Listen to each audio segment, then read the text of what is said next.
Today's episode, well, this guy kind of mesmerized got my attention last Shufe. He's got a very nice voice. Then I watched his content, very nice one. Thank you so much.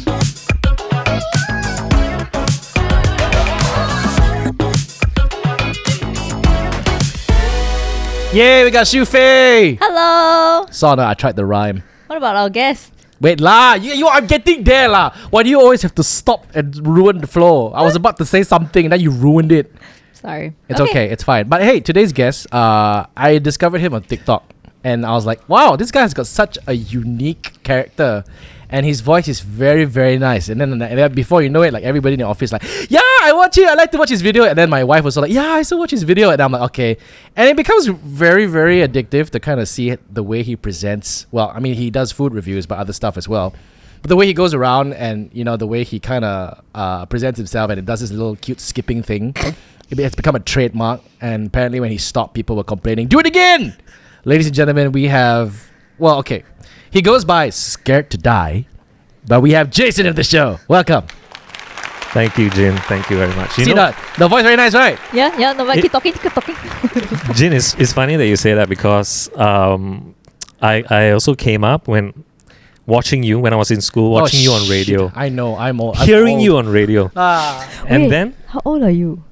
30 plus. Hey, Yeah. Shufe, you stop judging all the 30 plus people here. I'm trying to gauge where he... is he a Gen Z or a millennial? Millennial. Why For must you- sure, millennial. Okay. Yeah, sure. millennial. What actually, what are you, Shufe? Millennial. It doesn't... Oh, okay, you're millennial. doesn't Okay. All right, yeah. So I was in school and, ever since then I heard you on the radio and I thought, oh shit, I want to be a radio DJ. Oh, really? Yes, I want to be a radio DJ. And then as I grew up, I joined Astro. I don't know if you knew. I was there. Shit! Yeah, I met you, Ginny. I think you don't remember me. This is going to be one of those It's hey, okay. last time I talked to you, but you were too big to notice who I was. It's okay. When I was younger, I met him also. And then he did didn't he remember. Oh, shut up, Shufe! Wait. Let me try and save myself. You were one of the cruisers, is it? No. Shit. Okay, I was one of the announcers. which station? Mix. I was doing it for all three. Wow. Yeah. And you didn't know. Yeah. We said hi quite a few times, Jin. Wait. You were doing traffic, Yeah, traffic news. Oh my god! Yes, now. Oh shit. Okay, sorry I had to say this, but you were a lot smaller back then. Yes. Wait, what do you when mean small? I mean, hey, look, man. If you look at my photos 12 years ago, I was skinnier. Okay, I was just being nice. I didn't want to say like you were skinnier back then. Oh my god! You came in after RD got promoted to go into the radio. Yes, around that time. Hey, you got it. At least you remember. That's fine. Then, okay, let me continue my story. You have less tattoos back then, though. Yeah. See, it's not my fault. Who asked you go tattoo so much? What's True, wrong with true, that? true. No, it's not that lah. I can't remember, ma. Can't recognize. Oh. But it's not my face. I didn't tattoo my face, so you should have recognized my face, though. Jin. Hey, enough. Wait, was your hair like this before? No, it wasn't. Hey, No. it was. No, it was short. It was short last time. Yeah. So, anyways, I'm gonna get back to my story.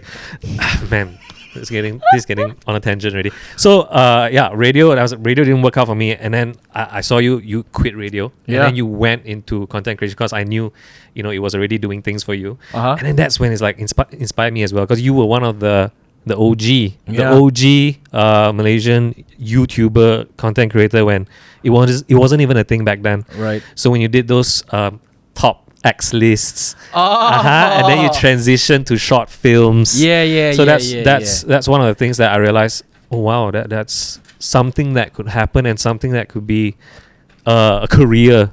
And then slowly I tried something as well. I'm trying to look at my producers. You all know this before this. Damn it, man! It's so it's so freaky right now. It's like I chanced upon him and I like his content. After he comes here now, he's like, oh shit! It's almost like a full circle, almost. Yeah. Yeah, that was us also. We had a full circle also, Jane. Sorry, you're Twice. when did I? David Choi was the first one, okay. and then and then now that I came here, you're like, I don't remember having a conversation with you.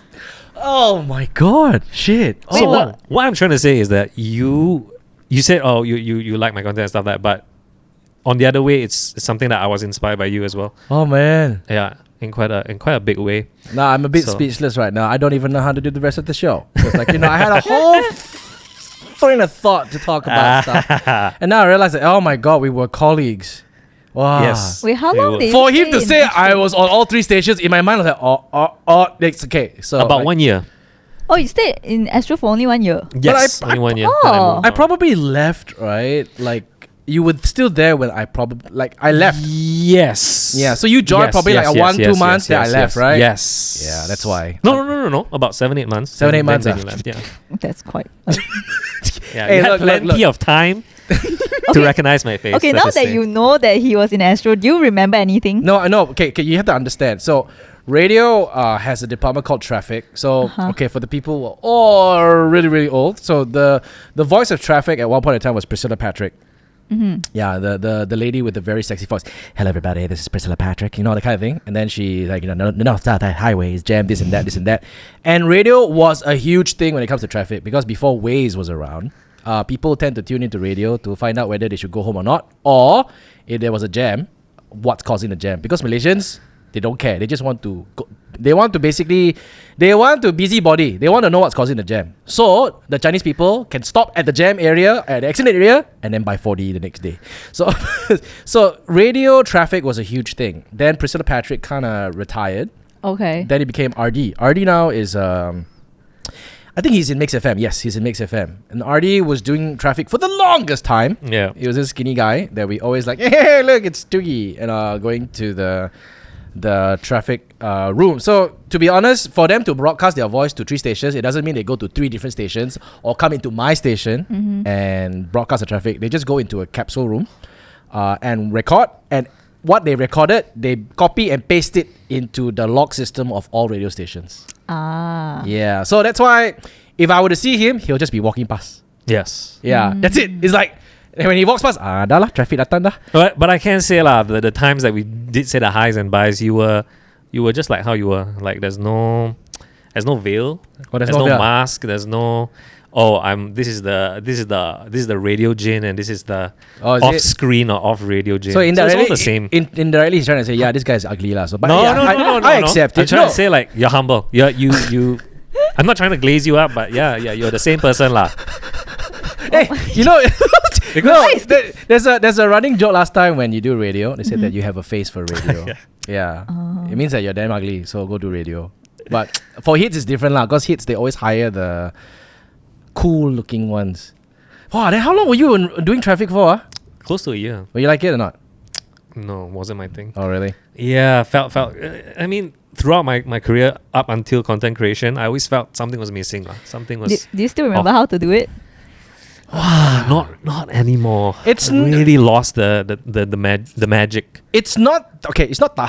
Okay, sorry, I can't say it's not the hardest because speaking on a microphone is actually very hard. Sometimes it's not the best job. It's the best. It's the. I have to be politically correct over here. Otherwise, later, Priscilla Patrick, if she listens, she'll come after me. It's a very tough job to do because this is what I hear. I'm not sure about your time. It's a very tough job to do because you see, they pick up phone calls from people who they rely on people's input to where the jam is. Oh. Sometimes people call in crying because they saw an accident and it was fatal. So you get all these things on a daily basis. You get calls, and sometimes you get calls scolding you because, hey, why you didn't report about this jam early on? Not that kind of thing. So it's like, it's a very real time thing. So I'm not sure where you went, whether you got there or not. Yeah, Correct. Yeah, we definitely had a few of those. Yeah, because like one time we were doing traffic, and then we brought in one fellow who's doing traffic, and then we asked him, hey, what's it like doing traffic? Must be quite easy, huh? Then he's like, actually, no. Yeah. Wait, but why do people get to call in and scold you? Yeah. It's like 954. So this, in the words of Priscilla Patrick's like, if you have a traffic report to report, please call us 9543-8880. That's the call sign. But how do you verify if that thing really happened though? If 2 or more people call reporting the same thing. Oh, okay. Yeah, okay. because Yeah. I mean, you can't rely on one. You have to. So you kind of already know, and sometimes the traffic people are very connected. They are very connected with the JPJ. They're very connected with the police. If somebody calls and then they want to verify something, they'll just really cable straight to the head of police department or the head of JPJ. Hi, we would like to check your CCTV systems because there is a grid system, and then they will tune into that camera, look, and then verify. Yeah, it's a very interesting job, but yeah. But why didn't you like it though? What was the thing that made it you wasn't like creatively fulfilling. I think especially after doing this content creation, it just feels like, oh yeah, I really am someone who really loves creatives, like creating a visual medium, video, for example. And yeah, I didn't know that until now. The only thing I knew was something was missing. Yeah. Wait, sorry. How did you get into traffic? Audition. So I got from Fly FM first. Yeah. And then Fly FM is not cool enough. That's why. Yeah, no, I get it. Yeah. Then Astro gave me an offer that I go to Astro, and then Fly FM can come to you and say, hey, now I want to hire you. And after Astro calls you, yeah, I'm there. Yeah. So you chose to do traffic, is it? Yeah, and I thought it was something that's gonna be, because hearing radio DJs last time on radio when I was in school, hey, I want to be on radio, seems cool. Last time your aim lah, huh? Last time in school your aim is like, oh, what's cool? I want to make that into my career. Yeah. And then when you actually do it, you know what the actual process is and how it works on a day to day. Yeah. You feel like, oh yeah, that's not. Radio is shit, man. Oh, I can't say that, can I? Sorry. Okay, let me rephrase that. Radio is shit, yeah. No, so now that you leave his shit, in it, hey, it made you who you are today. Okay, that's true. Yeah. Okay, let me take that back. Radio is not that bad, actually. I was joking when I said it was shit. I think it's radio grows your character. To be honest, I wasn't that confident to go in front of a crowd and command the crowd or host. Radio taught me that. Radio taught me to speak in my own world and entertain an invisible audience. Radio taught me how to conceptualize visually in my head. Radio taught me how to write scripts. Radio taught me how to project my voice. Radio taught me how to be myself. Because when I first started radio, I tried to sound like an American. Because when we were young, right, we were so exposed to the Western culture, especially the urban kids growing up, right? English. You don't get much English material on TV, right? Yes. You get TV 1, 2, 3, and then you get your 9 a.m. cartoons hosted by Sarima Ibrahim at that point of time, the Disney Channel with Jen and Azura. So that's you growing up, you know what I mean? So that's why when you grow up straight away, you're like, oh, American is the standard, that kind of thing. Yeah. And then it hits also when I was growing up listening to it, so everything. We play the American Top 40, those type of things. So when I went on radio, it was like, no, we want you to sound like yourself. I'm like, how do I sound like myself? So but this is myself. It's like, no, it's not. You sound like an American, and then they call me robot. Oh, so your early days, you sounded very fake, very fake. Let me tell you how I got my radio job. Okay, I didn't get it because I was talented. At least you auditioned for it. I got it because, oh man, I can't even say this now. Shit. Let's just say I was at the right place at the right time, lah. Somebody kind of messed up. Then some enforcement got involved, and then I was just thrown into the corner. It's like, hey, you're the next best we have, because apparently your voice is quite suited for radio. Because I used to do commercials, 30-second commercials, for a side gig. Oh. Yeah, hey, voiceover can make a lot of money, Wait, like what kind? Do you remember what you did? Yusuf Tayyip. No, I didn't do Yusuf Tayyip lah, but like, okay, I found it so hilarious. They brought me in one day. And they were doing a commercial for like a cough medicine or a cough mix. Sorry, sore throat. Okay. Strepsils. Jane, can you cough? Can. Okay. Then I went in there to sign a freaking invoice for $300. Just to cough. Yeah. Yes. So you were scouted because your voice was suited to cough. No. Freaking shoe fake. No lah. Then after that, they asked me, what else can you do? So I said, I can do impressions lah. I can I can talk like a southern accent, or I can talk like American accent, or I can talk like China fella. So I can emote. So that's when they're like, okay, can anything? We will ask you to come. And then I was really doing that as a side gig. Like the basic pay was horrible. Like I was paid like 1,006 or 1,007 for my basic pay. But like I was making more money on voiceovers than my day job. But for me, I didn't mind because radio was cool. Like what you said lah. It's like, it's a dream, You're going there to like really like go downstairs to buy coffee for JJ and Rudy, and for like Jason Lowe, and these are your superheroes growing up as a star. And we're like, whoa. Then when they asked me to join radio, I'm like, whoa, and I remember Jake Man said, okay, what are you earning now? I'll give you higher. Okay. That's really like, okay, cool. That's how it started. Yeah. So radio, but okay, what I didn't like about radio was when I did the morning show, you had to wake up every day really early in the morning, about like 4:30 in the morning, and then go there and then do the morning show. And no matter how tired you are, you have to be funny and entertaining. So no matter what you go through, so this is the thing that I respect about all radio announcers, TV hosts, hosts of late night shows, News or whatever. reporters. Yeah, news reporters. You could have the most horrible day in the entire universe and you want to throw in the towel at any given day. But the minute the microphone goes on, it's 100% showbiz. Wait, but do you guys have time slots to come in? So let's say you're doing morning show, so you only come in for morning. Yes. And then the rest of the day? No. So for morning show, we basically do the show 6 to 10.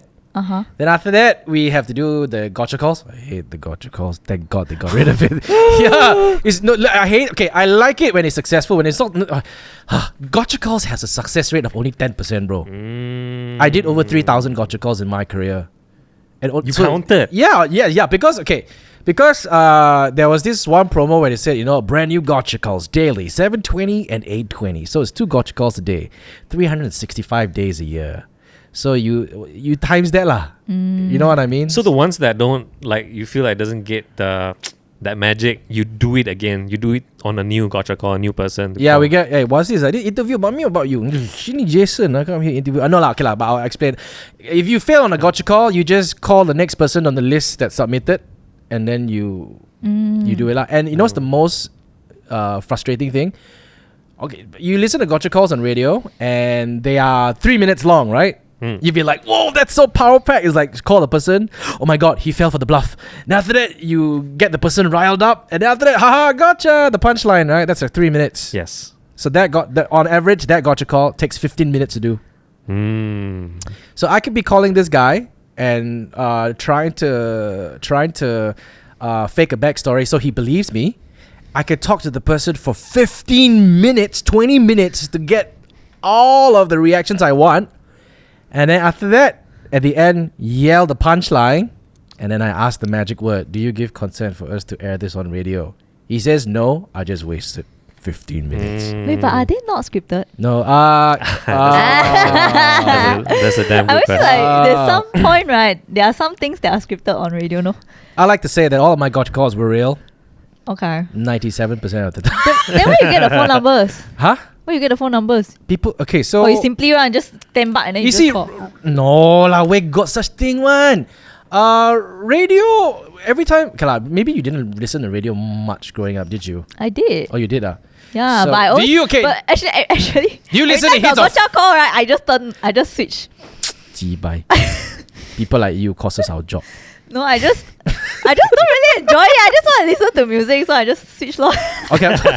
So after every gotcha call, there's always a tagline. You send in your gotcha calls right now at www.hits.fm. So radio, it's a very what's the word? Very they keep repeating the same thing over and over again. That's why some kids, they come up to me, right? They can sort of, you know what call letters are, right? Yeah. I'm sure you know. So call letters are taglines given to you by brands that you have to say every day. Like, for example, the Hits.fm Morning Crew Show brought to you by DG. Enjoy 100% off if you blah, blah, blah, blah, blah, blah. If you say it so much, like for me, when I meet kids in high school, right, they'll come up to me, hi, you're the Hits.fm Morning Crew, right? Brought to you by DG. Spend this. And I'm like, see, it's very, what's the word? It's very... it's like it sticks it's to like your earworm. brain lah. yeah, it's an earworm, right? So that's that. That's my radio career. Gotcha calls. Yeah, of course, sometimes when you do a gotcha call and it fails, but the premise is so good, then we fake it. Wow, so you spent like the whole afternoon just doing gotcha calls. I did. Okay, I will explain to you why I faked the gotcha call. There was one time I called. Now if Christian find out, they won't sue me lah. Yeah, okay, they won't. I called a Christian club in Mont Kiara, you know. So a Christian, they basically take care of horses and they rent horses, right? So I called and I said that I played a sound effect of a horse galloping and horses, and I said, "Help! Help! My horse is out of control!" And then the person on the phone panicked and she started screaming and crying. Yeah. That face. Did that get aired? No, because she did not give us consent. Oh my god, you frightened a innocent person. Yeah, but after I said gotcha, she laughed like hell. Oh, okay. Yeah, then I said, hey, then I said, oh, can we have consent to air this? Oh, sorry, no. I think she gave us consent. We forgot to press record. Oh my god. We forgot to Yeah, I remember this. Ryan Majirai was actually my on-air partner. He was like, "Fuck, dude, that was such a good culture call." And that was our first call of the day. You know, we were like, "Wow, we zhong ma biu," that kind of thing. So we know the thing by heart. We already know what the reaction. So we just ask somebody to reenact everything, lah. I see. Yeah, but of course, you know, it has to go through our producers, and the producers say, "Oh, this sounds fake." Then it doesn't go on air. I see. Yeah, but yeah, radio. So you wanted to do radio Yes, wanted to do radio. Wait, then how's your shift like? Morning and evening?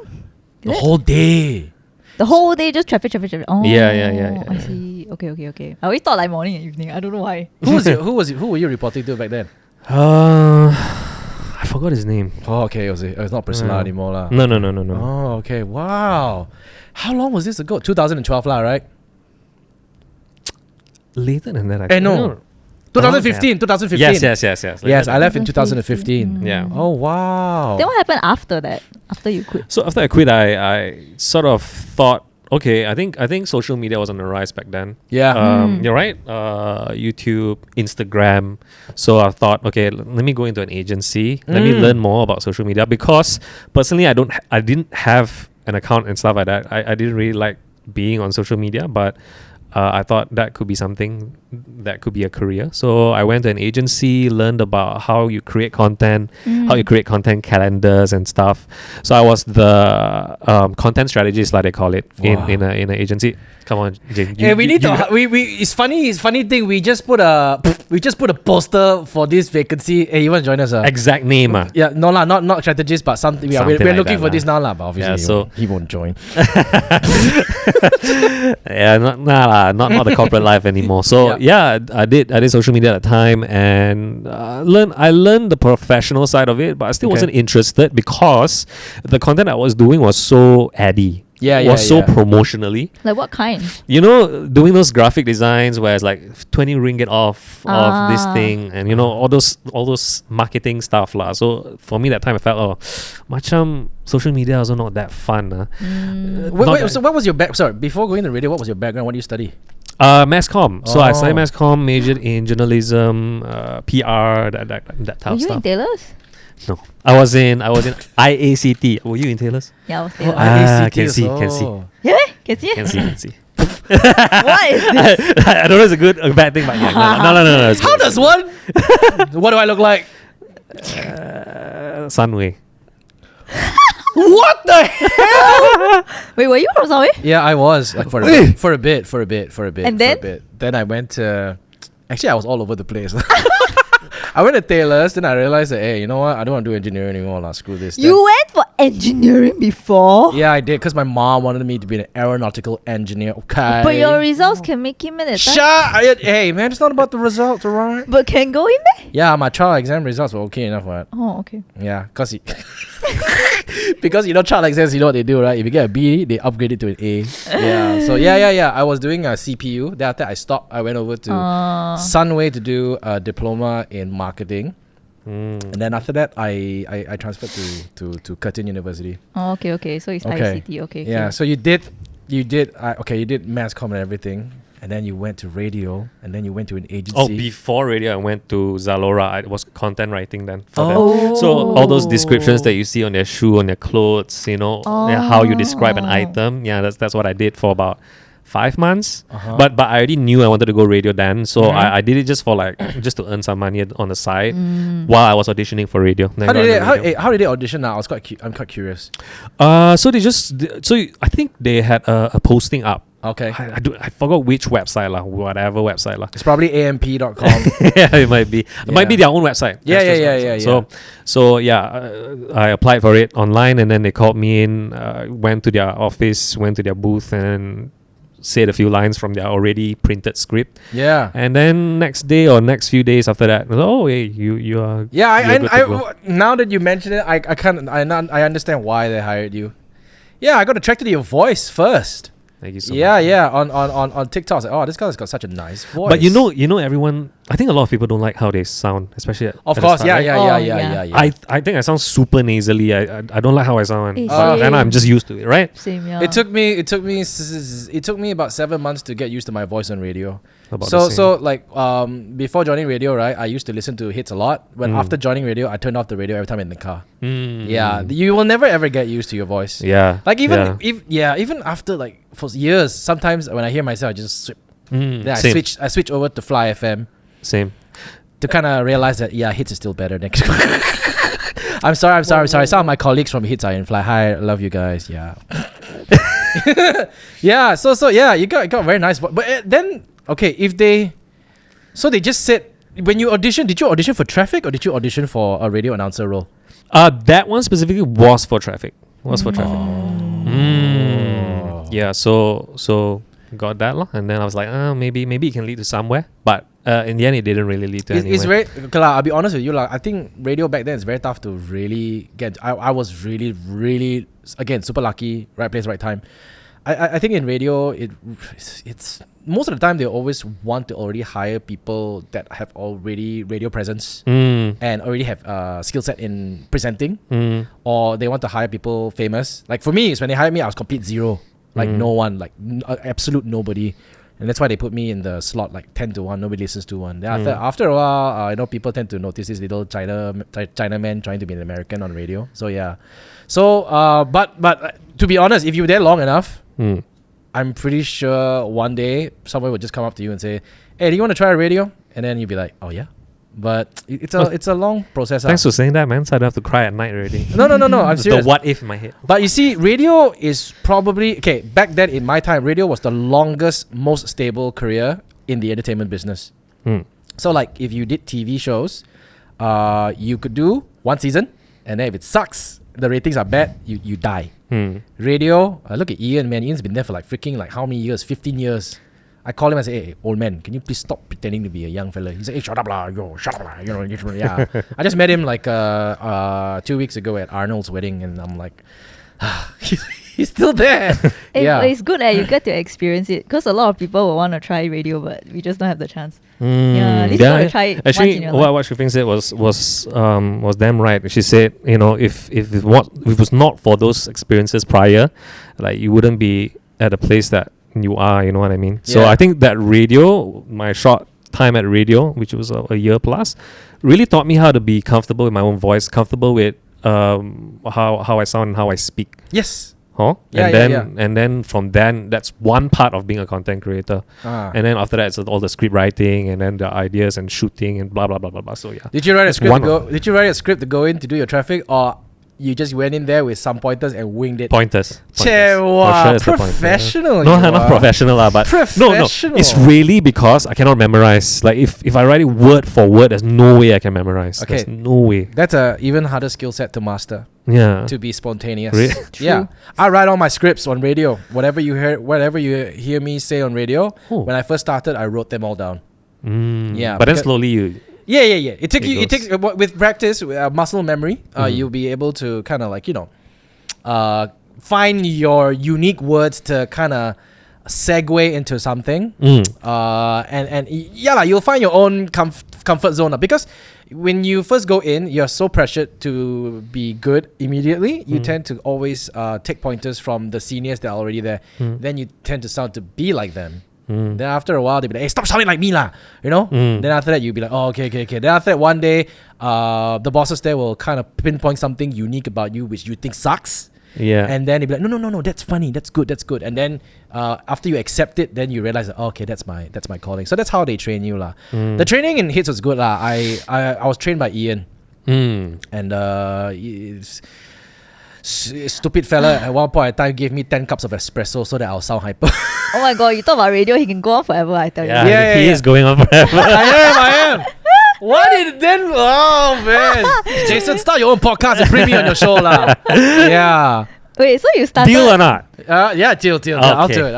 Awesome. Hey, so you started content creation when TikTok started rising, is it? Yes. Or before TikTok was already you started? So I think TikTok Malaysia really had a boom during the Big C. Really, that was a big boom. Like anyone who did some sort of content back then, it's like quite easily you can get there. True. But I did it right after, because I realized, damn, I need to really start doing something that I actually like. Oh. Okay, but right before you started your TikTok, right, what were you doing? Okay, so that's a good question. So after the agency thing, I thought, okay, that's not for me again. It's always a journey of not for me's. But after that, I joined this. Embarrassing to say, but it's this. She knows because by the way, the girlfriend is behind the camera there. She knows because I met her there. That's where I met her. Yeah. In the next company, which was this marketing guru. What? Yeah.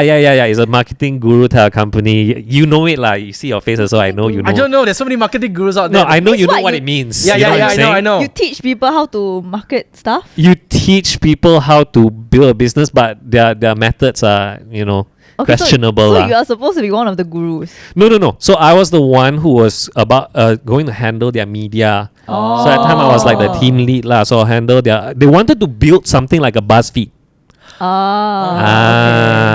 Okay. So that played such an important role for me personally in my path, because that made me realize, wow, what fun content can actually be when they love referring. I don't know if you know, Jin or Shufeng, this channel called is Facebook and Nightfall, Project Nightfall. Yes, I know. So it's like those 1 minute really quick cut types of video, and for me at the time I was like, oh, that's so fun. Like being able to create that sounds and looks very fun.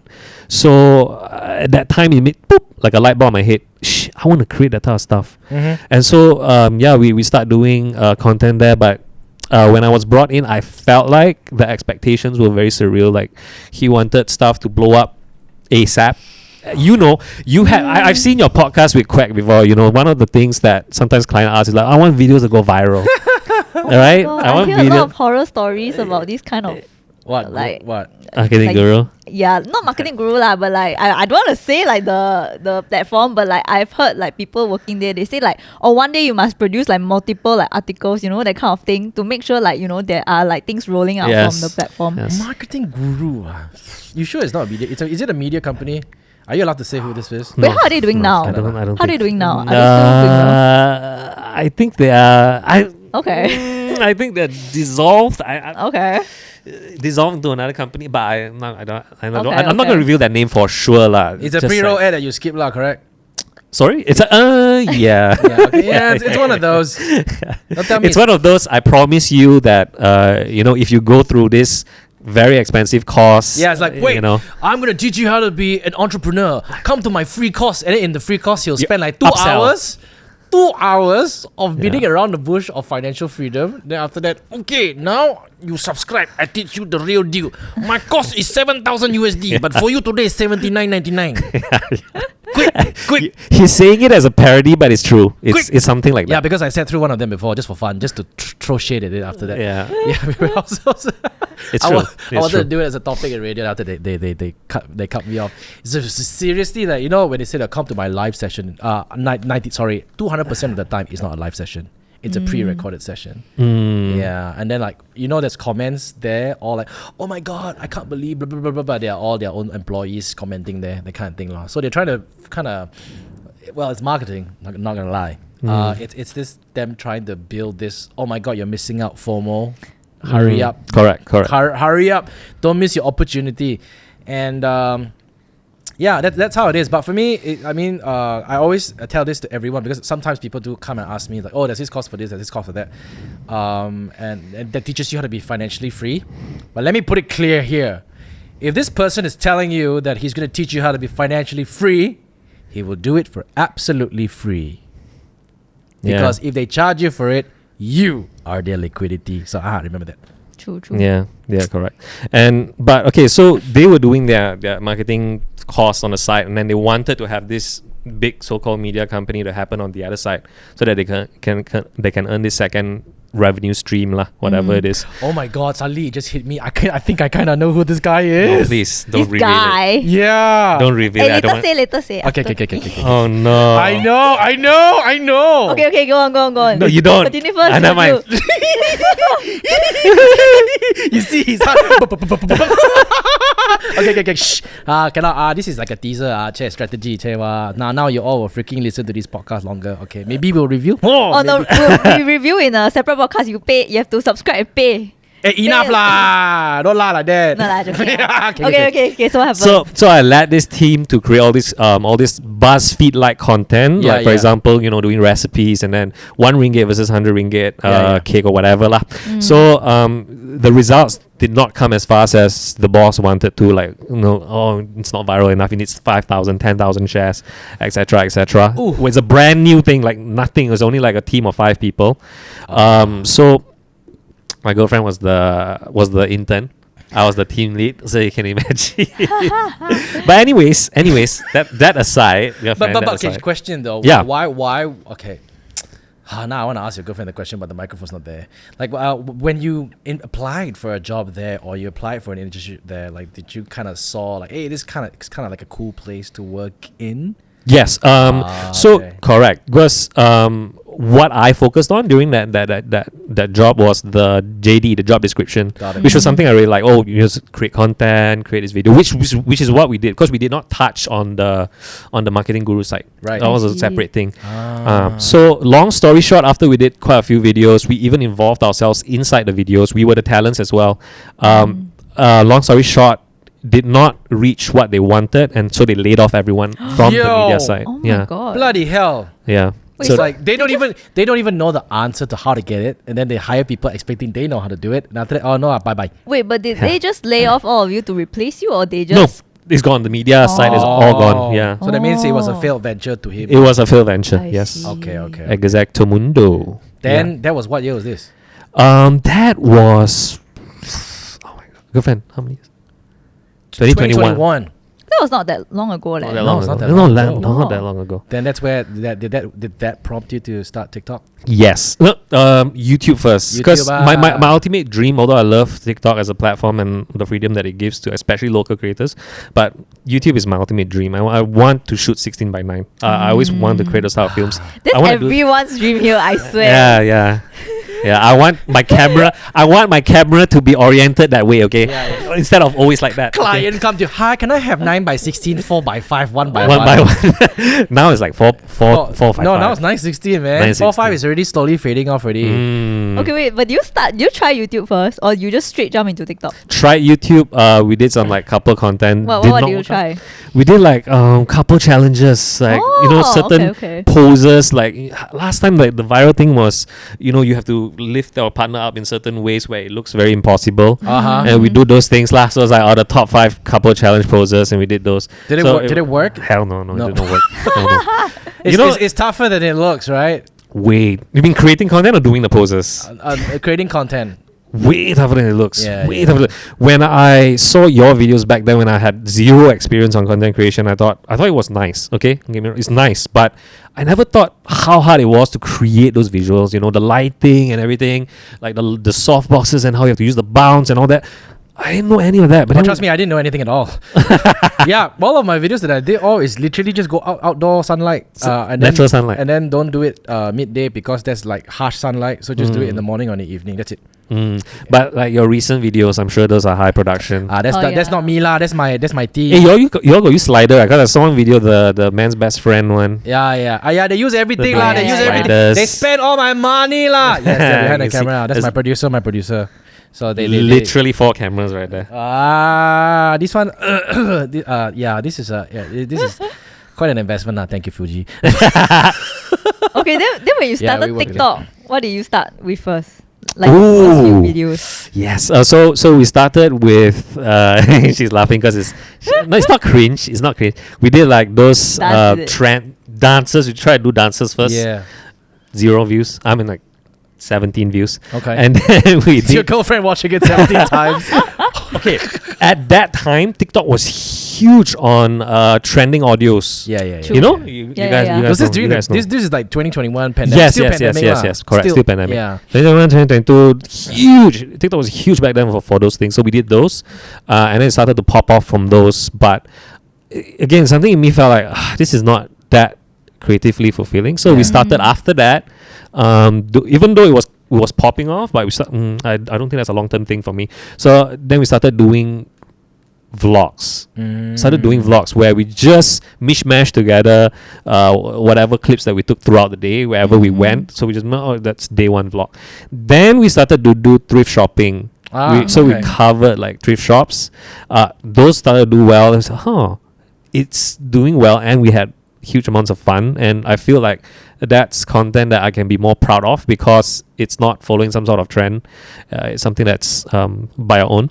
And then we felt like there's only so much thrift shops in Malaysia, so it will finish. Then after that, we started doing food review. So our first one I still remember what's our first one?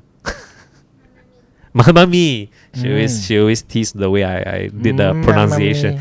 Mamma Mia. She always said Mamma Mia. So then from then on I felt, oh shit, this is what a dream this is to be able to do like food reviews while making a living from it. That's insane to my eyes. So that really, from then on, is I didn't look any further. That's just what I wanted to do. I just love doing content creation. And funny enough, I found that out when I was in that marketing guru company. So like you said, so that's why I resonated that with so well. And what Steve Jobs said in his commencement speech, you can only connect the dots looking back. So when I look back, when I did radio, it failed. But I learned how to talk better. And then I did agency. Hated that, but I learned how to understand what content is more. And then I joined this marketing guru company, and then that made me really fall in love with what content could be creative wise. And so it all connected together. But actually after that, I also joined this company called while I was doing TikTok, I of course I need to eat also, so I was not earning anything back then, so I joined Moonton. Moonton is it a game? Mobile Legends. Oh, you were in Mobile Legends? That were you before? No. I don't play Mobile Legends, but did we work with you? No, right? Did we work with you? No, ever had a meeting with you? No. Okay, just in case, like we all we piss off any clients and then highlight that he's here. Dala, he's already here to tell me that he used to work me in radio. What are the surprises he's gonna pull out from his head? Haha, yeah. You wait, so you worked there, but you weren't in ML lah, not in Mobile Legends side? Or we were in Mobile Legends, the esports side. Oh, okay. Yeah. Are you a gamer? Not mobile games, but I like sometimes PS5 and stuff like that. PS5 games. Oh, okay, okay. Cool. How long did Are you a gamer? Oh my god, it seems like you don't know me at all. Yes. She plays a lot. I'm in esports also.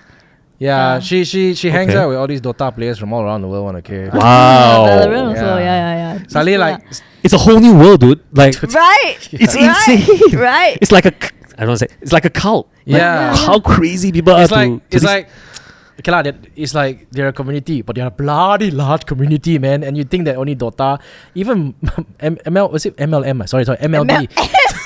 Sorry, Mobile Legends. Sorry, MBL. MLBB.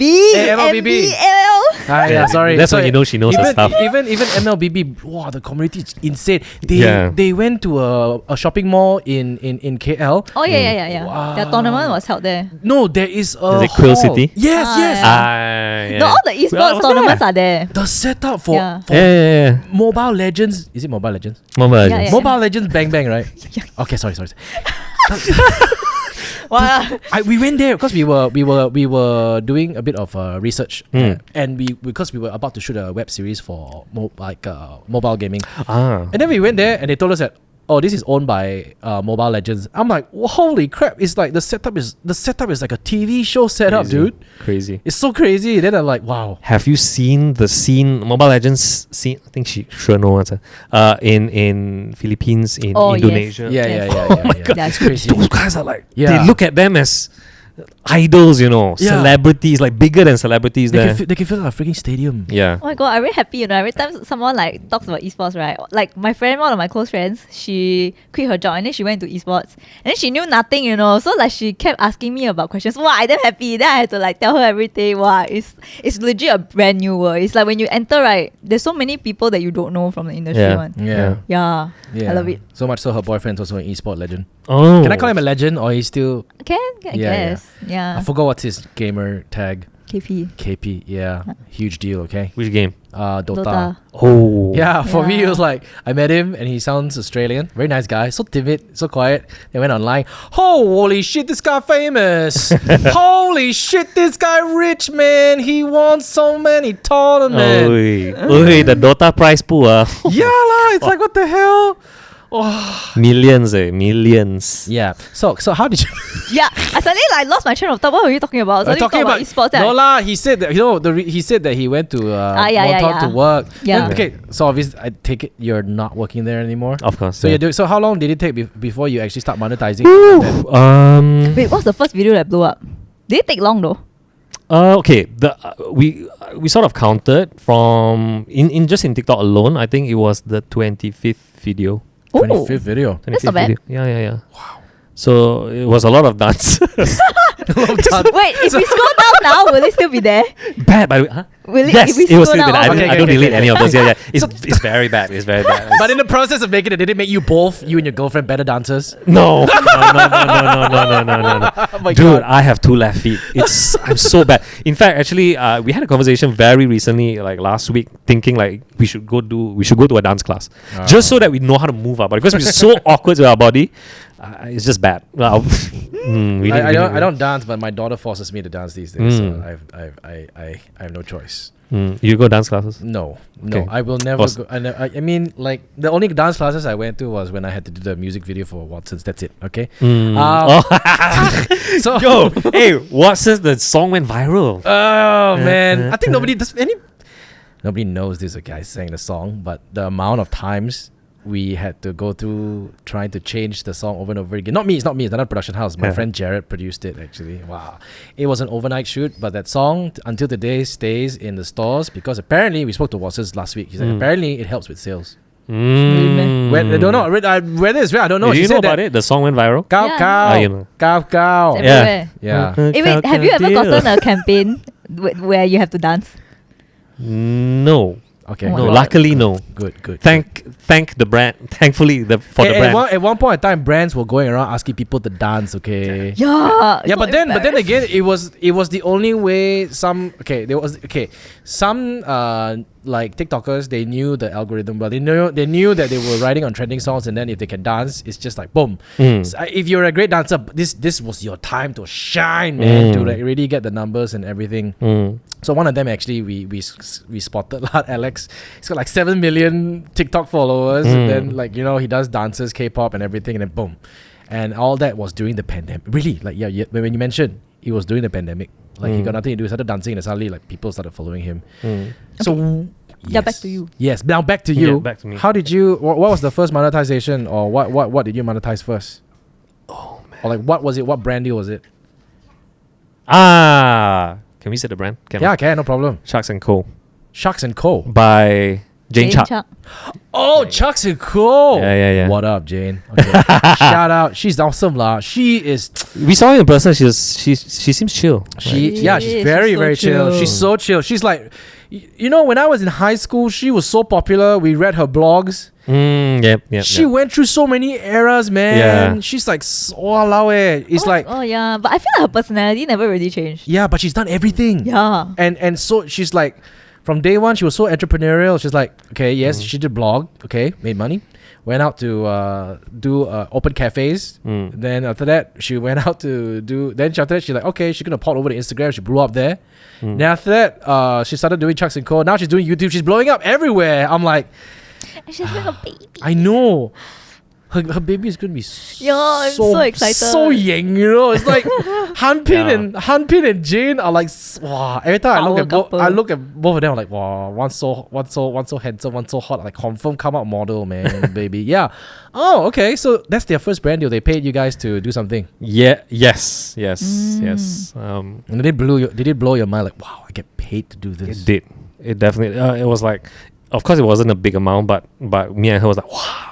Yeah. Milestone. You know the feeling. You know. Yeah. Y'all Like, look, obviously man, know that feeling. my first video, the short film, we got paid like how much? I can't remember. I think we got paid somewhere. Like we did a short film. So we did a 2-day shoot. It's from Inti. Inti gave us our first gig actually. I think they paid us like somewhere Wait, less than $10,000. during this, who was your crew? How big was your crew? 3 of us only. It's only a 3-man okay, crew. Then okay. we hired freelancers. Wow. Oh. And then we realized that we made like $400-500 after everything. It's like, whoa, guys, we got like $8,000.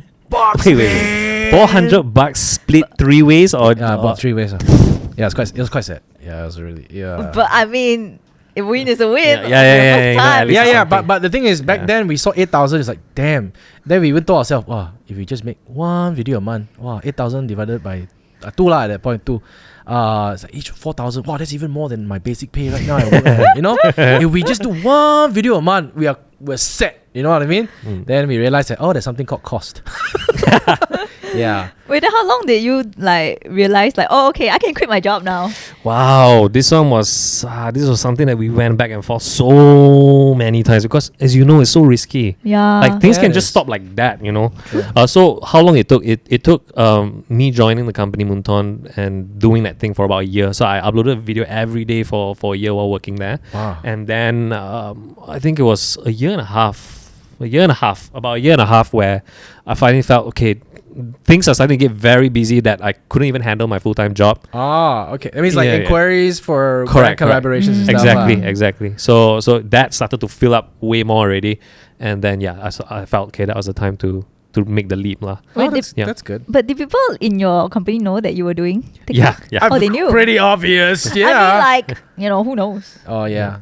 Maybe he's like Superman, No, like, you have this very likable character on screen. Thank you, man. Yeah, that's what I feel like when I watch your videos. I feel like, oh, this guy's like my friend. It's like I feel thank like you. you're my friend. That's like a I'm not sure whether you learned that from radio though, because they teach you in radio to be that person's friend. no. No, they didn't. Oh, No, no. Maybe it's just like naturally, and it's not. For us, yeah. I can. Okay, I don't know. Yes, I am in a position to say this. yeah, I think you're different lah. You No, do, no, you no, have to talk to it's- people. He talked about traffic. No, yeah, but they no. Also, they will teach you to talk on the microphone, but they will train you to talk like you're talking to one person. Did they teach you that? Yes. Yes. The concept. Yeah, Yes, the concept. Do not talk to a group of people. Talk to one person. Be personal. Exactly. see. Like, Yeah. don't use guys. Don't Yes. use like them. It's like if you want to report a traffic, not hey guys, if you want to report. It's like, Oh my if god, you- sounds like what I would say. Hi guys. Yeah. It's like different lah, cause that radio because at any one point in time, one person will be listening to radio in the car. One. True. And everybody listens to radio quietly. So even though there's 3 people in the car, 3 different ears are listening to radio differently. So that's why it have to be personal. So 1.5 years, you quit your job. So how did you throw the letter with Star? You know what? I don't need your measly pay. I'm making money on TikTok. No. It was just a decision that I felt like I really had to make because mentally I just couldn't already lah. Oh, really? In terms of corporate job. I think corporate, there's nothing wrong with it. Yeah. Obviously, you have your agency, and I think a lot of people here. By the way, shout out to Ziche, shout out to Jean, shout out to Elizabeth. I feel like Yeah. you know They work with him. I was like, hey guys, there's this person called Scaredtodie. Oh yeah, we work with him. All right, good. Yeah, I do that once in a while because our business requires us working with creators. So if I spot someone new and most of the time I spot someone new, right, I will forward it to my group. I say, hey, this guy is quite cool. Can we work with him? And then most of the time they'll be like, yeah, we've already worked with him. You're so slow, lah, boss. I'm like, okay. Wait, so what about your girlfriend? Like, is she Yeah. like with you like on this full time now, or is she like working still? So we had this conversation also a lot, like so many times. I think she's still in a stage where she wants to find herself. She wants to see if there's anything else out there for her. Okay. You know, she's still in her 20s. So she still wants to see if there's a job out there for her career in corporate. But if not, we can totally do this, which we go all out lah. No? Yeah, so Yeah. supportive. She has been with me, I think, out of almost 1,000 videos, maybe only missed less than 5. Oh wow. So she's always been there in every shoot. Oh, Yeah, wow. she's always been there supporting. How did you do the whole skipping thing? Is your trademark now?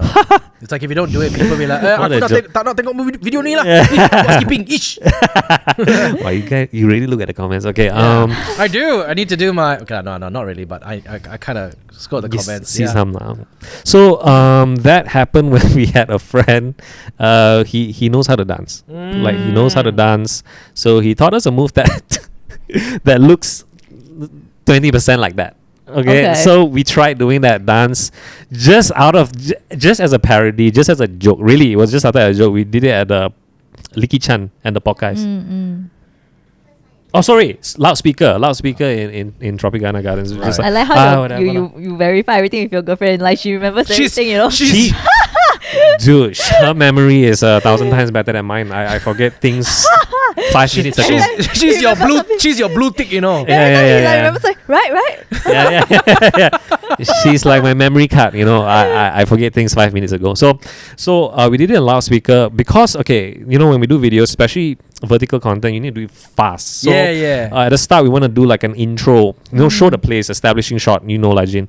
And then so we want to just add our own element inside, so we just do that silly thing. We want to call it a dance. Yeah, because in an industry where there's so many food reviews out there, you got to stand out in some way. Yeah, exactly. So I just did that silly thing, and somehow it just became sort of a thing, lah. Okay. And then I understand why people be like, I want to watch you skip, because like I even got addicted to it's like when you watch TikTok and you watch the first video on the top, which is his latest video, and you keep scrolling, every video is the same thing in the beginning where you already almost expect it every time you know you see a new video, and I'm like, okay.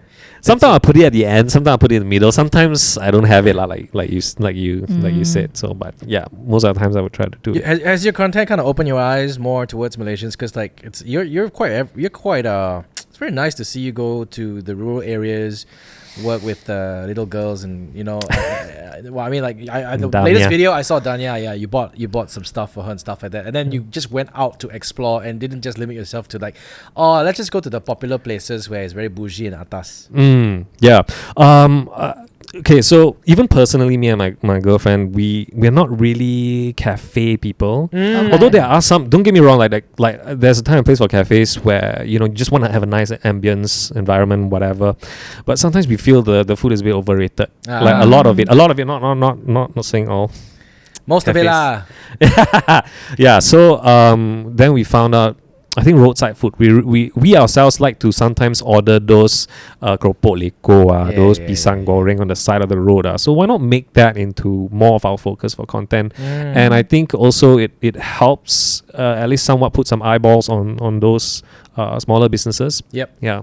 Do people get kind of like when you go shoot content like that, right? Do people get very like, you know, a bit nervous? You know, there's a camera pointing at them, you know. So how do you work your way to filming a piece of content, especially when, you know, you get other people involved? That's a great question. So I just straight away aim it at them. Shoot first, ask later. Yeah. So shoot first, ask later. Because why is it so important for me? I really like to get that genuine reaction. Okay, correct. Okay, yeah, makes sense. Otherwise, they'll be prepared for it. Yes, and people can see that. Yeah. But are you guys like picky eaters? Because like I would think like if you do food reviews, right, you would have to be very open to trying everything. Yes. But like for me, right, like I for the life of me, I cannot eat spicy. So I feel like it limits a lot of my food choices. So I know I cannot be a food reviewer. Yeah. So I wouldn't say picky eater. Actually, in fact, I would call my taste bud and her taste bud. It's very similar. There's only a few differences where we don't like a few things. Sure not. Okay. Is she doing really? Is she saying that, you know, she has the same taste buds as you just because she's your girlfriend? No lah. Because I had one person say that to me, that they love to eat Subway, and I'm like, oh. Then I brought her up for Subway all the time because I love Subway like hell. Only after we got married, she says she doesn't like Subway. Oh God, that's like the olive theory. She was like, I didn't like Subway. Then why you follow me? Because I was trying to call you lah. Oh my god. Yeah. No, nothing like that. Okay. Get it? But no, very similar. But she doesn't like sweet stuff. But Okay. I have more tolerance towards So who finishes all the portions? me lah. She's a tiny eater. Okay, She's okay. a tiny eater. So in terms of the picky stuff, no, I would say our taste bud is actually very, how is it, a mass. Okay. Okay. It's a very everyday taste bud, like a very, like most, if there's something that most people like, we will probably like it also. Mainstream lah. Mainstream taste bud. What has making food videos or like traveling around Malaysia taught you? Dude, I love people's story. So I started out food reviews thinking, damn, what a blessing, what an opportunity, what a dream to be able to eat food for a living. Right? And then after 100 whatever reviews later, you find out something deeper, like, wow, I really like all these people's story. And so now I have this new dream of, that's where YouTube comes in. I want to actually make documentaries on people's stories on the food they make. Yep. Actually, there's one, I keep talking about this, but there's one documentary idea in my head where I want to talk about Trademark first. Trademark. Trademark. Scaredtodie. Okay, yeah. Okay, good, thanks. So the idea is there is a small secret community, right, who actually repairs potholes. Oh. Not from government. Like Okay. they form themselves, like the community, actual community, and they actually go around and they fix potholes. So there's people that like in that community that has been in accidents in those potholes where they lost an arm, they lost legs. So I want to sort of make a documentary about that, like to cover these communities. Didn't you fixing do a video on potholes. that? No, No, not potholes, not okay. specifically that. Yeah. Yeah. So I want to start doing like documentaries because that's where I feel is most fulfilling for me. Why creatively. why on YouTube and not on TikTok? I think YouTube, algorithm wise, favors more of a longer format. Oh, really? Yeah. TikTok now, they just only released this. I just only like 2 weeks ago, 30 minutes. You can upload up to 30 minutes Oh, TikTok. on TikTok. Yeah. I remember someone from TikTok telling me, and I'm like, oh, okay. So he was trying to hint me to upload my entire catalog from YouTube to TikTok.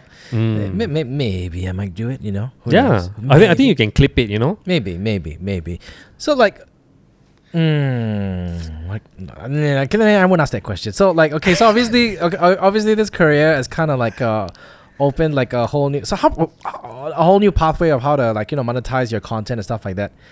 How big is your team? It's just you and your girlfriend? Yeah. Oh wow. So you Yeah, don't yeah. have like you're not planning to kind of like hire or expand your team and output more stuff on a more regular basis, build a media empire, take over the world. I think business wise that makes so much sense. That's like that's the logical way to go. But my approach is very similar to Casey Neistat. I like every content I make, good or bad, Yep. fail or success, flop or whatever. I it's like a baby to me. So I really want to be fully involved A to Z, like editing, scripting, shooting. Oh. If it's not me that's doing it, I don't feel like it's my thing anymore. Maybe down the line when things start to mature a bit more, I might get a team or whatever. But right now, I just feel like every video I make is like almost like a child. Like it's Oh, very really? fulfilling, right? Like when you Yes. finish editing a video, it's like, yeah, I did this. Yes, exactly. Yeah, like, that kind of feeling. You cannot explain that feeling, Yeah, but people who do it I knows. understand. I understand Yeah. how that feels. Yeah. You're in a good spot. You're in a good place. Really? Yeah, you are. Actually, a lot of people have been asking me, like, why don't you get an editor? Because things have been getting quite hectic. So why don't you get editor, a videographer, or whatever? But for me, it is getting very tiring. But Yeah. that selfish part inside me, like creatively, I just want to shoot my own thing. Well, to be honest, if you let go and you trust people to do your thing for you, you can do better things. Yeah. Because when you start hiring people, the people who obviously you gotta promote yourself. You gotta start promote the hiring based on your platforms. Yeah. And you're gonna basically be attracting fans of you or people who loves your show. And the fact that they're gonna come forth and say, "I want to work for you," it means that I love what you do. I kind of think what you do is cool, but I want to be a part of it, and I'll see how I can make it be better. So that's what I did with my team to realize that they do much better things than I do. Then it basically spiraled to something else. Look, like for me, I hate to be like the person that kind of like bring all these bad news because everything you do, popularity, there's a shelf life. Yeah. You can do. I mean, if you're really hardworking and you continuously innovate, follow the trend. Yeah. Yes, you're gonna last for a really, really long time. But I've been doing this for 20 years, and there is a shelf life. Yeah. So always just have that in the back of your mind. Jin, have you reached the burnout? Of Like- course, Yeah. I was burnt out in 2020. Yes, 2020 I was burnt out, and it's not a fun feeling. You basically sit down at home, stare at the ceiling, and then everything you write, you think that this is shit. Yeah. And then and then you'd be like, oh, what can I do? And then you keep asking people to, hey, come on, kind of pitch me an idea, and then nothing motivates you anymore. But what I did after that was just like, hey, what do you guys want to do? And they do more stuff than I can imagine. I sometimes sometimes I can just say something out of nowhere, like, oh, I have this idea for this. All of a sudden they come back with a full-fledged script based on what I blurted out subconsciously. And I'm like, whoa. you know. So yeah, burnout it's a more common thing that people think it is. It's very common. It is. Creative burnout, because like when you do, especially when you're doing something for platforms that require such high demand of content rollout. Like how often do you post videos? Last time used to be once a day. Now it's four times a week.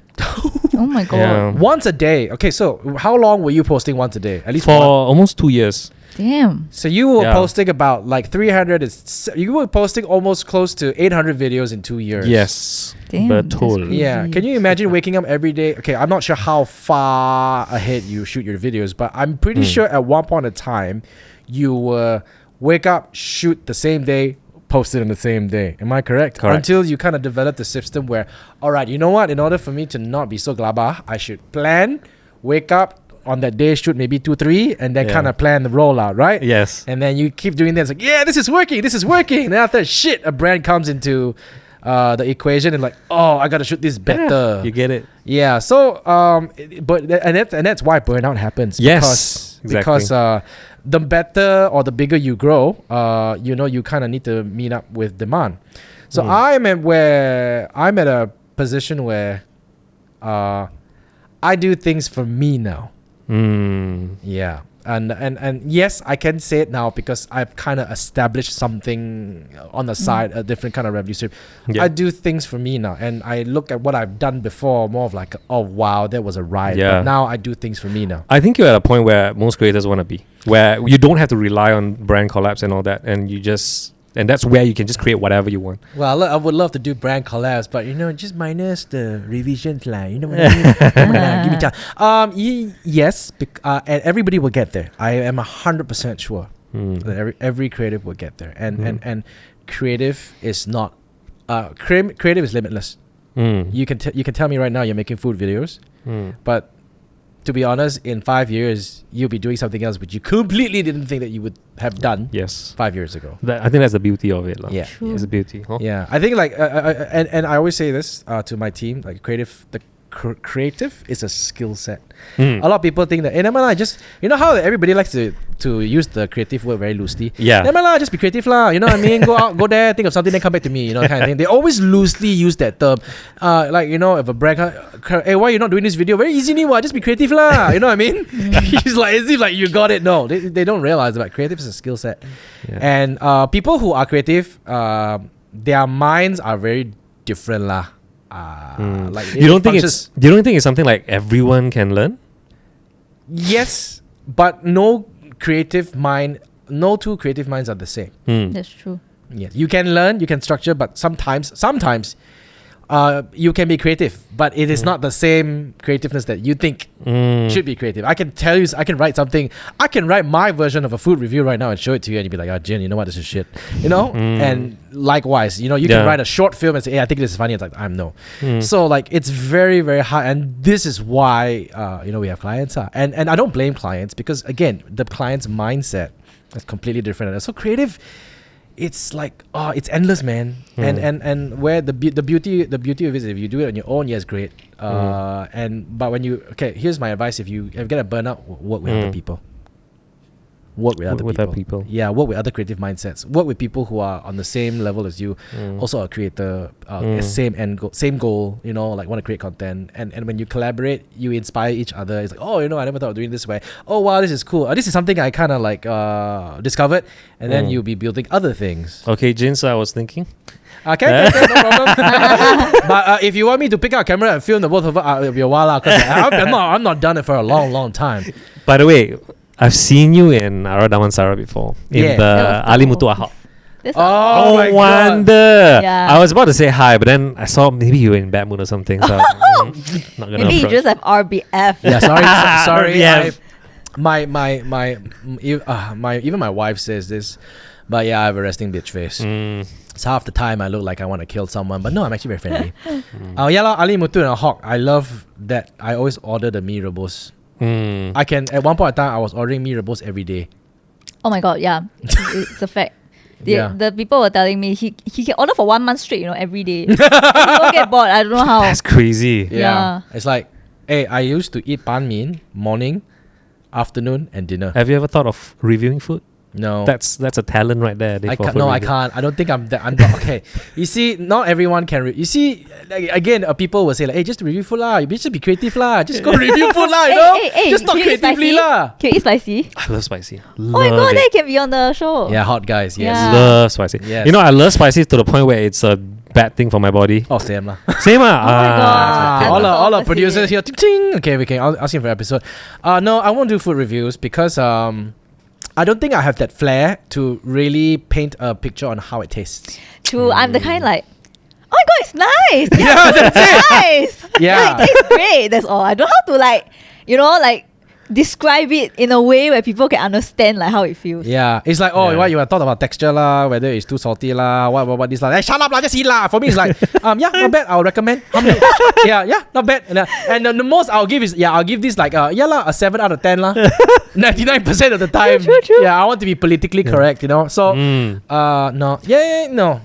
Food shows. Again, there is a certain skill set to do it lah. Not easy lah. Okay, and if people want to do it and research, no problem. I'm not sure. I don't know how much research you do in order. Zero. Almost zero because You just go there and be surprised. Yeah, because I need that. I need that genuine, even for myself, I expect that from myself. I need that genuine reaction. Yep. And then when I taste the food, okay, is it really good? Is it really not good? So that's when I can start to. But then when like comments come in and be like, but I tried it and it's like not as good as what you say. Go comment. God, of course. Then how do you or you just ignore lah? None of your business, right? No lah. Sometimes I just ask them, okay, then what do you think is better, or but not in a condescending way, like just like really like, okay, what do you think is then you'll better? try it the next time. Correct. Then I'll try that. Then we make it into a series. I see. Actually, I want to ask you something because I noticed you have like tattoo, right? Like I think it's a full sleeve. Yeah. Right, and I don't think we have ever like interviewed someone with like Really? Yeah. tattoos, Full sleeve. There's no or way. just tattoos in No, general. no. Exactly. No way. Oh, got Yeah. 3. Sorry, who? Oh, 3P. Yeah. Oh, okay. Okay, Oh, that's yeah, different. yeah. That's different. Okay, that's different. Okay. 3P. What's the difference? Yeah. I was not on I was not on that episode. Okay, fine, Shufei. Yeah, I was not on the episode. We didn't have that many mics to begin with. Okay. Yeah, exactly. So Yeah, what about his? Why you want to talk about his tattoo? No, do clients like care about your tattoos? Like, do they ask you to hide it?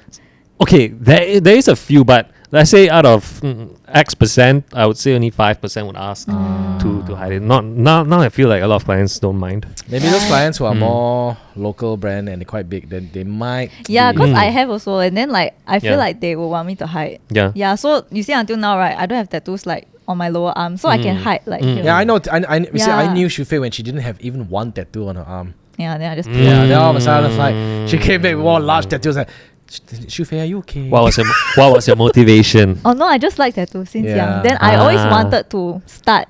Yeah, but then that's why I want to ask you, like, when do you start, building your tattoo sleeve? Because like, maybe in corporate, like they wouldn't let you also, right? That's traditional corporate life. Yeah, so do you start like after you went into agency or like after you? It was in radio. I really did. Oh, it. Yeah, okay, yeah, okay. yeah, They yeah. were okay with that lah. Yep. Yeah, radio's fine. Yeah, yeah, radio's Completely fine. You fine. don't Yeah. see, they don't see your face. Yeah, it's also. okay. Yeah. Radio is quite cool. Last time, I still remember when I went for an interview. I worked as marketing there. My mom, because I had long hair when I was studying in Australia. Then I came back. My mom forced me to go cut my hair to go do interview. Of course, because good first impression, ma. So I cut my hair.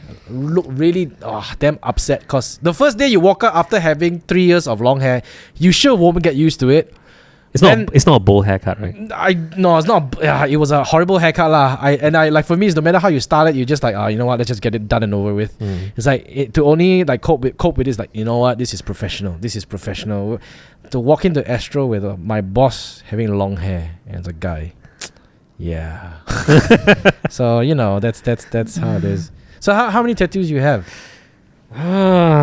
If on this sleeve alone, I cannot count lah, bro. Maybe 8, 9 together. Okay. Isn't it considered like one piece really? Yeah, that's why it's so hard to say. Like I guess it's just one piece. Do you get annoyed if people ask you what's the meaning of your tattoos? Not really. I mean, Yeah. it gets kind of repetitive lah, because obviously there will be more and more people who ask, right? Yeah. Yeah, over the course of your life, but like not really lah. Okay Still lah. not yet lah. Do you Okay. need? What do you? No lah. Actually, I'm also fine. Okay. Yeah. Sometimes I like to make joke of it. Like this, for example, this arrow one. I was like, why do you get this? So that I can point people to the toilet Oh my god.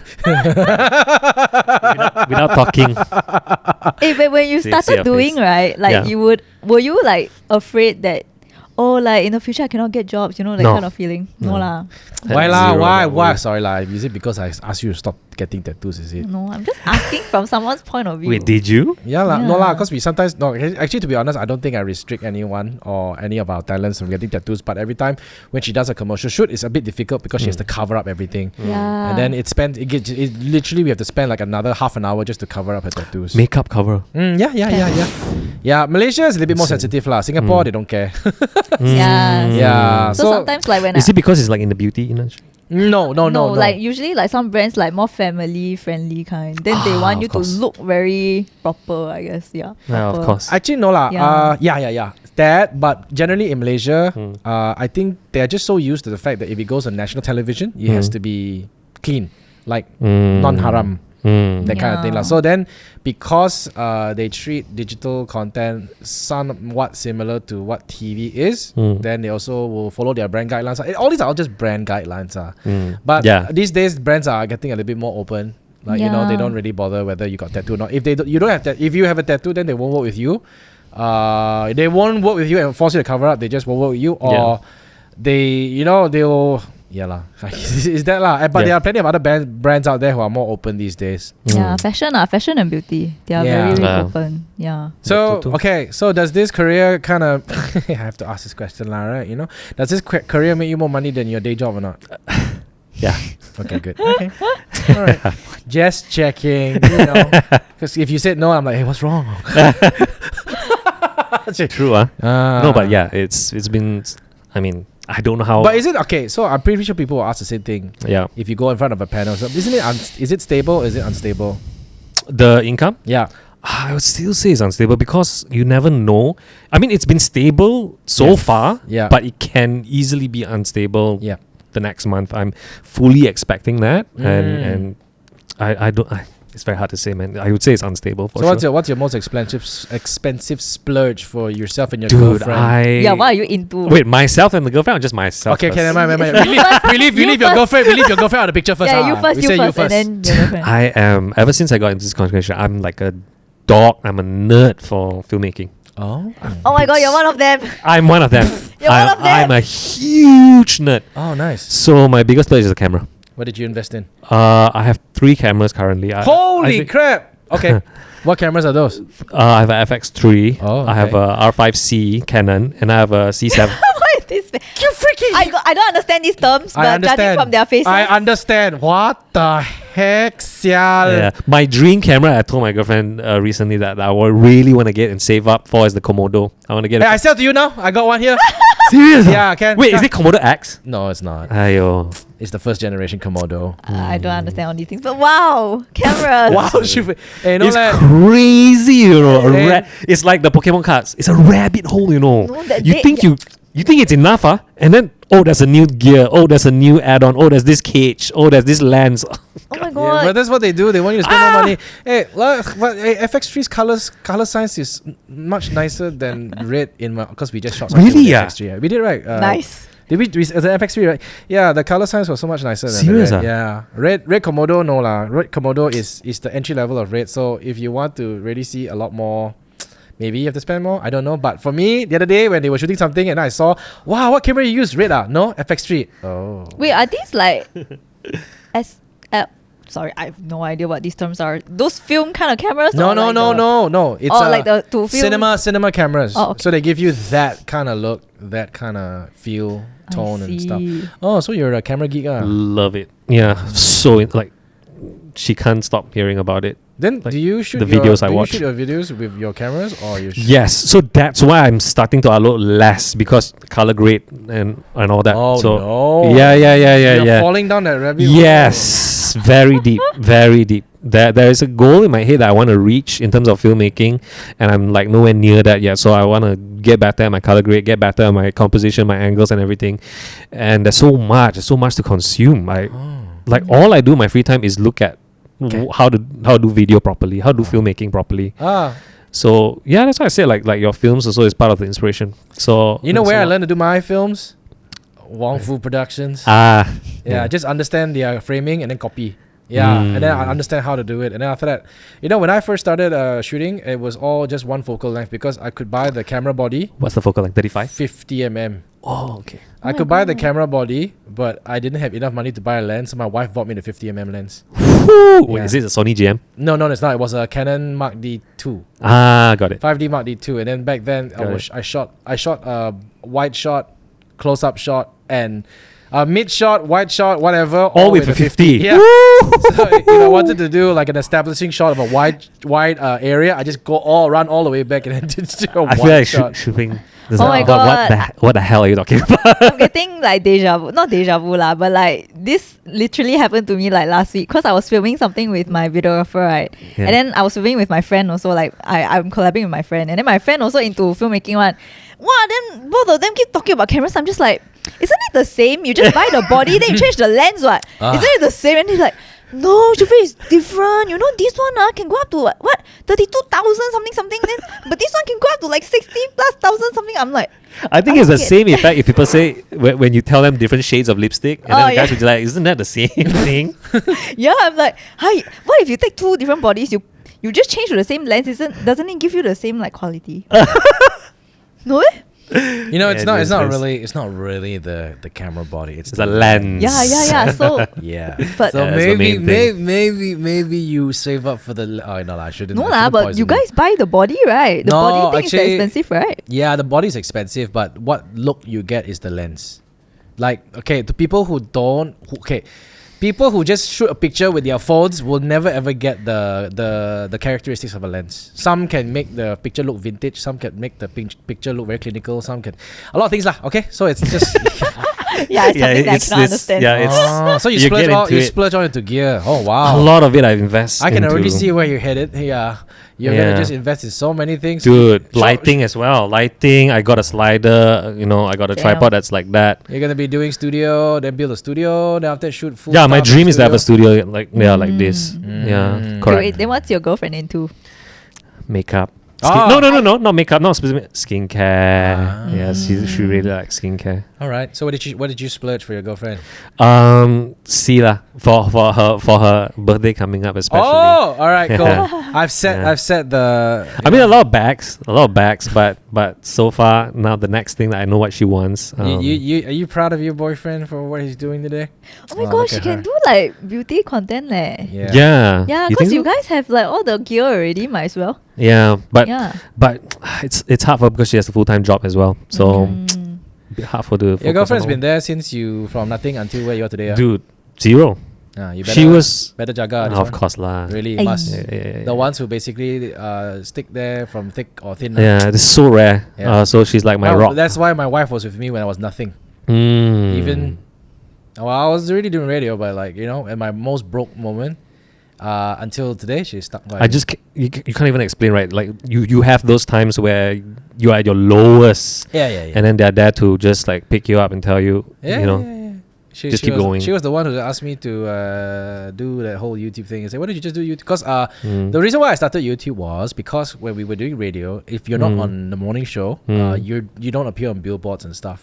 So then it's like, you can kind of do your own. Then they allow you to do your own thing, lah. So for me, it's like, okay, cool. I'll do videos, just for fun, and hopefully it gets me somewhere. And I really didn't expect me to get it to where I was just hoping that I did videos together with my on-air partner, so that both of us can get MC gigs, like hosting gigs, in malls or whatever for launches. Because back then, Henry Golding was the one getting all the male hosting gigs because he was so handsome. Shout out to Henry. Henry listens to this podcast, by the way. So yeah, hi Henry. Hey, have you tried hosting?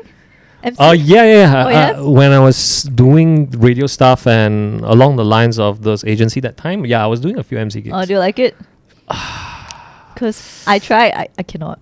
Right. What did you not like about it? Oh yeah. Okay, so for me, I'm a streamer, right? So basically, it's kind of like radio because I just talk to no one. Like I don't see people. Streaming is so addicting, isn't it? Kind of, yeah. Yeah, but there's burnouts, like there are burnouts for also sure, for sure. But yeah, so it's kind of like radio. Like when you speak, right, you're not like looking at people physically there. Yeah, so when MC comes around, right, and you see people, it's like a whole different like kind of. Oh really? Yeah, challenge. For us, it's different. When we see a crowd, we love it. Would you like it? Yeah, because we get to feed off the crowd Energy atmosphere as well. Yeah, especially when you're hosting like a meet and greet or a launch or something, you get to feed off the crowd. Of if you're hosting a annual dinner, you can, then, it'll be fun because you can make fun of the CEO. You are in control. You really can pull. You can say anything and everybody. And like, I love hosting annual dinners because that's where you can make fun of management and everybody laugh. Yeah, and then it's like, that's because nobody dares to say it, and the person with, the host sets the tone lah. I mean, don't kutuk kau lah, but like, be candid about it. So, hosts rely very much on crowd energy. Yeah, that's what I'm scared of. Because I'm scared they don't give me the reaction that I want. Then I embarrass myself. Yeah, that's me lah. Usually you need to read the crowd first. And you go up and you say a few things in the beginning. You have to already understand what type of crowd you're So if it's a crowd that is very hard to please and very hard to cheer, what would you do? I don't try very hard. I just go there, do my thing, and get out. But if I go there and I realize that the crowd is very receptive and stuff like that, then the sky's the limit. You can do whatever you want. Exactly. True. Yeah, anything that kind of makes them excited, get them excited and stuff like that. But if the best concerts to host are of K-pop and celebrity meet and greets. Oh yeah, the energy is already there. You just get them wrapped around your finger. There was once where I needed to drink water, so I was like, excuse me guys, hold on for a second. Then I just go backstage for a while and then drink water. I come back. Oh my god, guys, I just saw Justin Bieber backstage. Everybody like all screaming. Yeah, this was his press conference, and then it's literally, you can say it wasn't there lah. You can, it's fun. It's just it's also again something that people when we practice, you'll be able to get to it. Yeah. Hey, but congratulations, man. I mean, like, you've grown a TikTok following. Thank you so much. Very, very fast, very rapid growth. Do you think you grew too fast, or you think the pace is okay? Honestly, I think it's quite slow. I feel like it could be faster, but I think for me, it's always how can I improve? Like, what am I doing wrong? Sometimes as creator, you have this imposter syndrome. You think, am I even like good enough to do all this kind of stuff? Ooh. So. Do you get that? Yeah. Right? Yeah. Sometimes you get that and then you feel just demotivated. Do you? Okay, I'm sure you get recognized when you go out. Yeah. When you go and eat at restaurants, the people are like, hey, wait now. Hey, bring out the special. I don't think they would say it outright like that lah. But the ones who approach us are usually the ones who are customers, so they're the viewers. So they approach us and they're so good about it, man. Yeah, it makes you feel good lah, for sure. I mean, as much as we want to say not to like care about the external validation, but it helps lah. It's a nice thing. It's a nice thing. You and say, hey, I like watching your videos because I like watching you skip, that kind of thing, and be like, oh, thanks, man. Yeah. So that's God. Go on first. That's the type of thing that keeps you going. Yeah. No, I suddenly thought about this thing that happened. What is that thing? Do you know Ryan from Singapore? Do you know about the thing that happened? I think a few weeks ago. Which Ryan? The ex-NOC Ryan. So he does food reviews also, right? Yeah. So he reviewed this, I think it's a Japanese place. Yes. Yes, it's a small Japanese place. And then he reviewed it on his channel, and oh my god, like everyone just started going there, But there was only one person like working in that small restaurant. So it it overpopulated with people. I can see where this is going. Yeah, to the point where like it was very hard to serve everybody. Yeah. And then everyone was so mean. Everyone went to Google reviews and just leave bad reviews saying like, oh, we waited for an hour, this, that, like service was slow. So they keep getting bad reviews, but the food is good. It's just that they don't have enough manpower. So they've never experienced the influx of people. Yeah, I remember that. Yeah, and then Ryan was so like angry. Like he was like, why are you all so ungrateful? Like I put out this video to show you all how good that place is, but then you are bashing them because they're not being able to serve you all like fast enough. Yeah, they're not used to that. They don't understand. Yeah, they don't understand it's a small business. Yeah. Yeah. Have you ever kind of populated any restaurant or any stall because of your videos? The one that was the most prominent was Bang Sudu. So that one blew their restaurant up, and then they had a very long line after that. The next 2 days. Yeah. So it was Bang Sudu. I mean, shout out to Bang Sudu. He's such a humble, kind owner. Did you go to the place to actually see the line? I didn't go to the place, but he made a video about it. Oh wow. He made a video about it, and that video also blew up to like 100k likes or whatever. But he started off on the roadside selling from his van every day. Every morning he would do it at like 4 to 6 a.m. So he did it to the point where it was so established and he earned enough to open his own restaurant. Yeah, so, I mean, shout out to Bang Sudu lah. How does it feel when you are able to kind of contribute to someone like him and contribute to him to grow bigger and be more successful? I think a lot of the credit goes to the owner's story as well, because that video I really talked about his background, his story, and I think it resonates with a lot of people. Right. That sort of up and coming from zero to hero type story. Yep. From rags to riches. So I think a lot of people resonated with his story, and therefore they also felt like compelled to go. And of course, the rating I gave was quite high as well because I felt it was a very good nasi lemak. He sells nasi lemak. Yeah. So at an affordable price as well. And he, even as an owner, he's very humble and he's always constantly trying to improve his restaurant. So I felt like that's the type of establishment that I would want to support. So do you get a free meal when you go to his restaurant now? No, I don't expect no free meals. No. I've only been there once, but Yeah. I did a collab with him. So I did a collab with him of my t-shirt, and what a collab is that I wanted to give back to my viewers. If they wear my t-shirt there, they get free 2 nasi lemaks. Oh, wow. Yeah. So that's something that I did with Bang Sudu. So thanks to him as well lah. So now do you feel the pressure to actually give your genuine rating to the specific restaurant? And you know how sometimes some Malaysians, I know right? where you're going with this. Yeah. Keep Keep on, Jin. Let's go.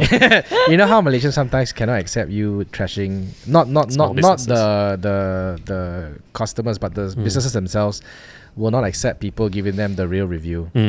That's I think that's a very good question to address, and that happens especially to small businesses and especially to businesses that I think people know what the background is, especially when they come up from something very hard.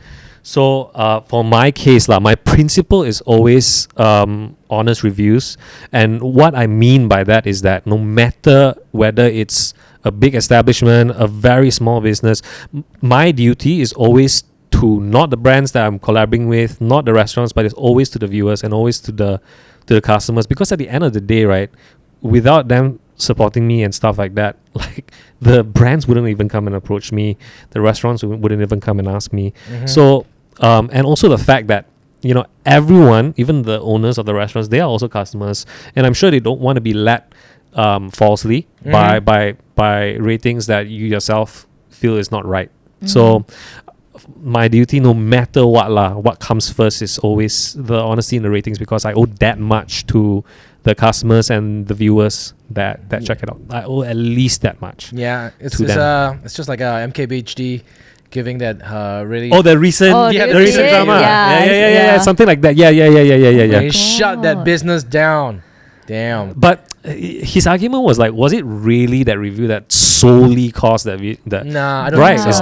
It's not. I don't think so. He said like it just accelerates what was already about to happen. Yeah, That's true. Yeah. So a bad product is a bad product. You know, no matter what. In this social media world, sometimes when brands get involved, it's really, really very hard to be genuine. Yes, right? I understand. The brand pay you, say, hey, say nice things, I don't say anything bad. Exactly. And shout out to and a lead up to that question, shout out to Aspect Ratio, because they are one of the agencies that actually worked with them a few times already, that actually appreciates the fact that I want to be honest in my reviews, and they communicate that to the clients and the brands, and more actually all the time they would come back and I concede, I give Jason say whatever he wants, and that's something that I really, because I understand, I get it. Like, okay, you give you money and I want you to say good things because I give you money but for me it's we are transacting on my platform to give you that exposure. It's my, like, the integrity and the honesty is not for sale, so that's for me, that is my principle.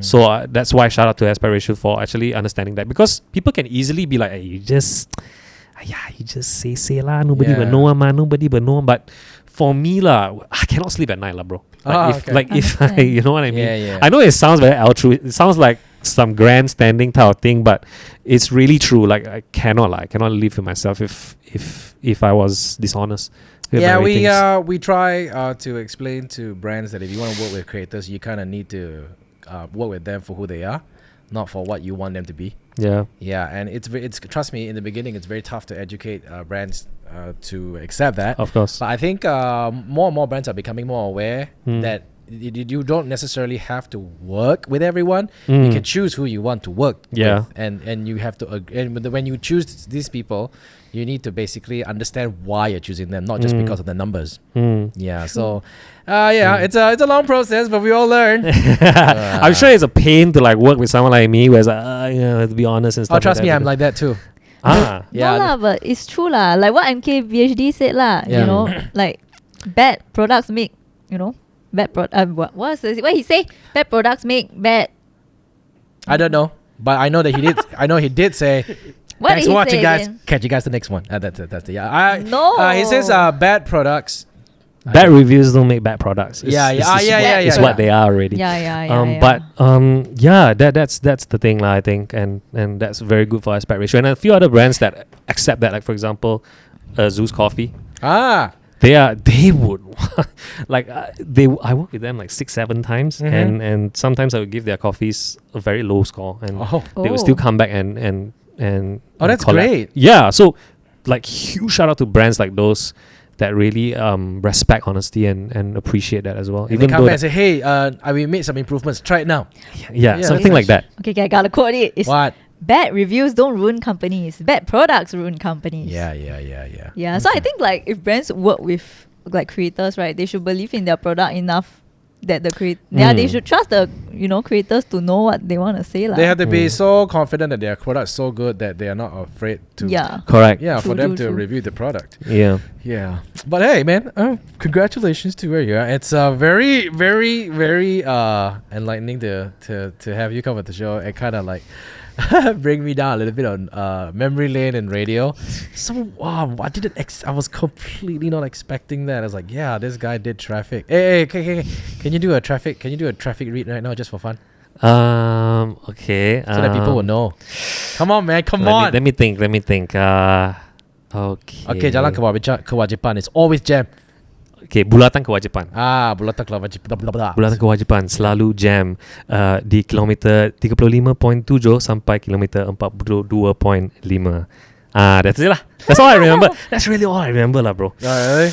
Very hard. I Okay. cannot catch that magic. I back remember again. that. I remember that. I was like, okay, now I know. It's like, you know why? Because in your car, right, that voice will be low key rattling your subwoofers and your screen. Yeah, that's the voice. Yeah, they don't ready. Trust me, when they choose you for that role, there's a reason why they choose your voice one.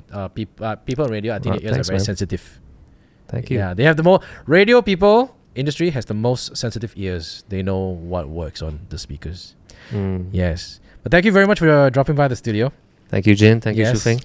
No Thanks for worries. having me. Yeah. Hey, actually, you know what? Wait, I cannot end this. I was What? supposed to ask the question. Oh What's the no, what question is question? that? Why did you name yourself Scared to Die? Great question. I I completely lost my train of thought. I didn't even ask that question. that whole term is a culmination of my journey coming here. I mean, doing content creation is because, since I started working in content writing up until Munton, I always felt like inside of me, that creative side of me died. Like that creative side of me didn't get to live, didn't get to be what it's supposed to be. So that's what I mean. It's a metaphor. So it's a metaphor of like, I'm scared that I'll be going back to that place where I'm not be able to be creatively free. So it's the death of who I want to be as a creative. Yeah. So. How long did it take for you to come up with that? Huh? Wait, do you think of that for like? Have you planned that for the channel, or you already made that TikTok so you just upload there, and then when it blew, you're like, oh. I guess I'm change stuck your with it. username? Yeah. Yeah. Would you change your username now? No. Okay. No, it was a thing that came up before the journey, but because I knew when I created my TikTok account, I knew where I sort of wanted it to go. Okay. So that's why I made that name. Like, it's a reminder to myself to keep like I hate that word, but hustling. So when people come up to you in person, do they call you, hey Jason, or be like, hey, Scared to Jason. Die? Jason. Noah, hey, Scared to Die. I don't want to say it, Jim, but if you abbreviate it, if you short form it, it's Oh my God! Okay, now I cannot unsee it anymore.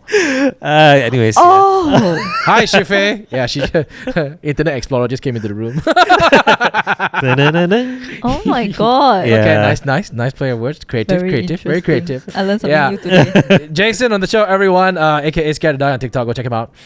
Thank you so much for sharing your story with us, and thank you very much for enlightening us with your journey to being one of the most likable food characters, food reviewers on TikTok. Hey, all the best, man. I hope you make it on YouTube and on. Okay, yo, I need to ask. So why never do it on IG Reels? Just recently, and I started. I feel like because my initial plan was to have a different type of content for IG Reel because I wanted to have TikTok having been more personable, and then IG Reel is more aesthetic. Because you play with film, right? Yeah, correct. Exactly. All these camera geeks. Yeah. Must jaga feet punya. Okay. Yeah, but all the best. Check it out, Scaredtodie. Thank you very much. I hope you guys took away something from today's show. Very nice, very nice. Thanks for coming with the show. And to those who are listening, we'll speak to you guys next time. Thank you. Bye-bye.